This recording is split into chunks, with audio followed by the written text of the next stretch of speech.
Bonjour à tous, c'est Goldring pour cette première édition du Destination Review. Et pour ce premier épisode, je vais m'attaquer non pas au pay-per-view du Royal Rumble, mais au Royal Rumble match. Parce que les autres matchs étaient excellents et j'ai pas grand chose à dire, donc je vais juste parler du Royal Rumble match. Bon, on commence tout de suite. Roman Reigns est premier. Donc déjà, premier point négatif qui n'en était pas un. Roman Reigns premier n'était pas un point négatif, mais un point positif. Première nouvelle. Donc le deuxième est Rusev. Il l'élimine. Le troisième. AJ Styles. Je suis un malade. Non mais AJ Styles quoi.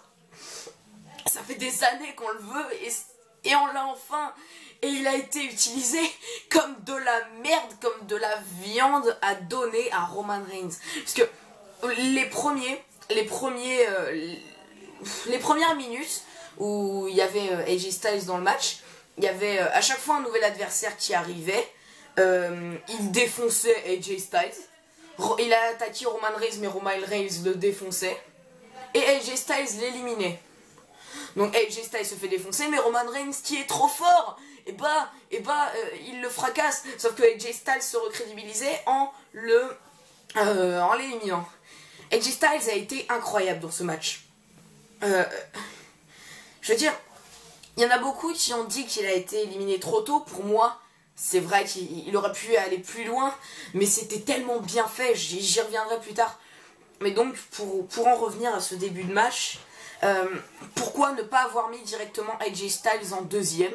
Ça n'a aucun sens, mais c'est pas bien grave, voilà, c'est pas négatif, c'est pas positif, je veux dire, ça sert à rien. Le fait qu'AJ Styles arrive dans les premiers, c'est une très bonne chose pour moi. Puisqu'il a pu rester 20 minutes dans le match, ce qui n'est quand même pas rien. Il a fait une performance incroyable. Et la pop qu'il avait, c'est un truc de malade. C'est-à-dire quand il est arrivé, il y avait sur le Titantron, il y avait, je crois que ça s'appelle comme ça, l'écran géant, il y avait écrit I am. Donc là, le public un peu comme ça. Et quand ils ont vu Phenomenal, ils ont gueulé, ils ont compris que c'était AJ Styles. Quand AJ Styles est arrivé, c'était fou. C'était fou comment le public était déchaîné. Tout le monde était déchaîné et on voyait Christophe H. il était malade. Et tous les commentateurs étaient malades, mais AJ Styles quoi.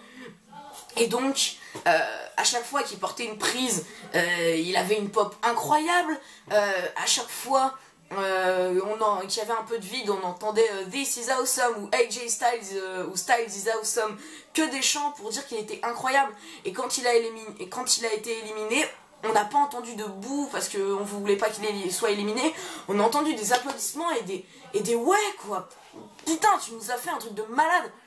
Et le fait qu'il ait été éliminé par Kevin Owens.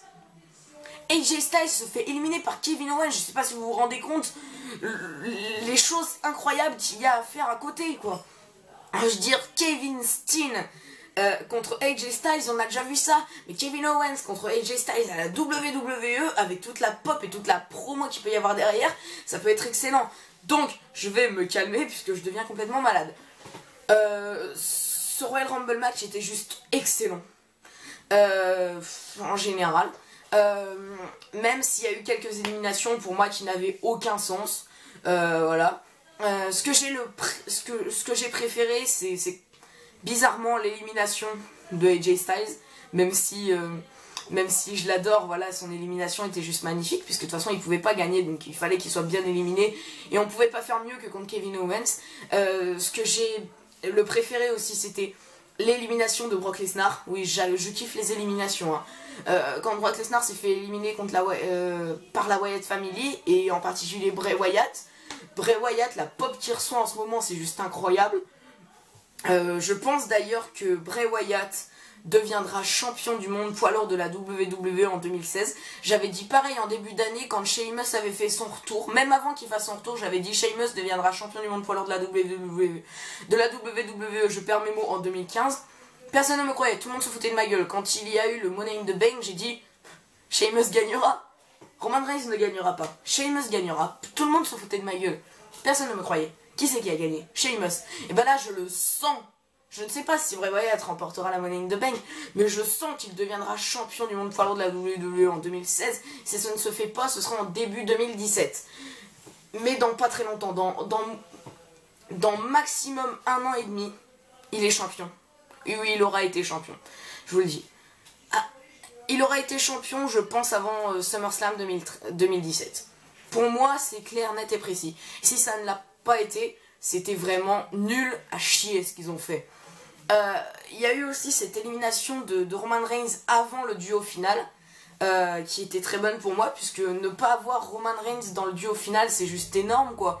Il restait Triple H et Roman Reigns et Dean Ambrose. Triple H et Dean Ambrose, les deux pouvaient gagner, même si les deux pouvaient gagner la ceinture, même s'il y en avait un qui avait plus de chance que l'autre, Triple H. C'était juste incroyable qu'il n'y ait pas Roman Reigns dans le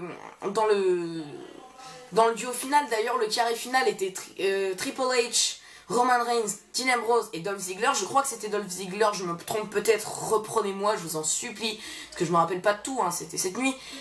Et donc, il n'y avait pas Brock Lesnar, il n'y avait pas Bray Wyatt, il n'y avait pas AJ Styles, mais ce carré, pour moi, il était juste parfait.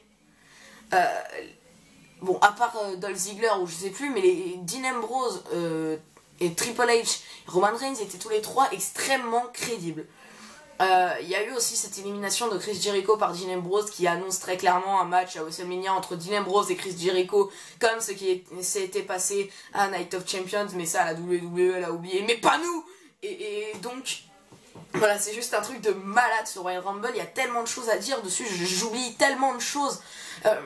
Le fait que Roman Reigns ne soit pas tout le temps dans le match, c'est-à-dire qu'il a été fracassé par la League of Nations.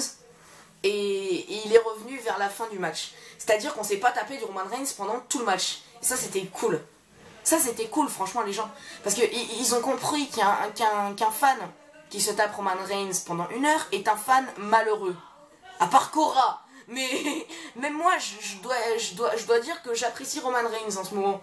Je l'aime beaucoup, Roman Reigns, en ce moment. Pas de par son catch, mais de par la prestance qu'il a dans le ring en ce moment et de par la hype qu'il y a autour de lui. Franchement, je commence à l'apprécier. Et donc, franchement, je pense que...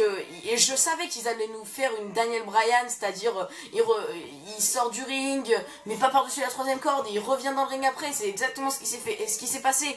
Et on voyait quand Rousseff est monté sur la table des Français, on voyait la peur dans les yeux de Christophe Ajus, et ça c'était juste énorme, c'était juste magnifique la gueule qu'il a fait.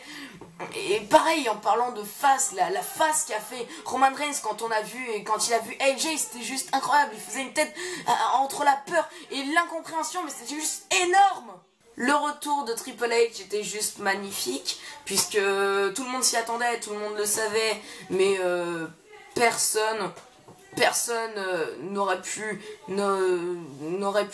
penser qu'il y aurait autant de hype autour de lui. Tout le public était énorme, c'est censé être le top heel, et pourtant il a été acclamé comme un dieu. C'est comme Seth Rollins à SummerSlam de 2015, c'est exactement la même chose. Je veux dire, on a Roman Reigns et Triple H. Lequel préfère le public? Quand tu vois qu'ils acclament AJ Styles entre Roman Reigns et Triple H, lequel ils vont aimer? Je me demande, Triple H. Je veux dire, Triple H à la suite qui gagne le Rumble, le voir brandir la ceinture encore une fois, c'était juste magique, tellement de nostalgie, c'était juste excellent, j'étais tellement content, je te jure. Je sais même plus quoi dire tellement c'était beau ce Royal Rumble match. Donc voilà, je pense que c'en est tout pour cette review un petit peu à l'arraché, mais je tenais vraiment à la faire. Et donc, comme promis, vous avez cette surprise qui vous attend. Et cette surprise, je vous la lance. Et maintenant, comme promis, la surprise. Ciao pour donc, une nouvelle comme vidéo. vous le voyez, j'ai besoin de vous. Puisque j'ai besoin de vous sur ma chaîne pour une collaboration, pour une vidéo assez spéciale. Donc, si vous voulez apparaître sur ma chaîne, je vous laisse me contacter par Facebook. Donc je vous mettrai le lien de mon Facebook dans la description. Ou par mail, je vous mettrai mon adresse mail dans la description encore une fois.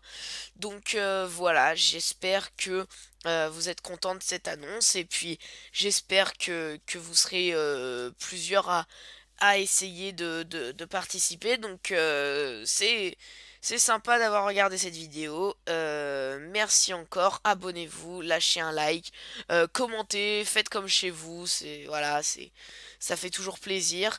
Donc ciao pour une nouvelle vidéo.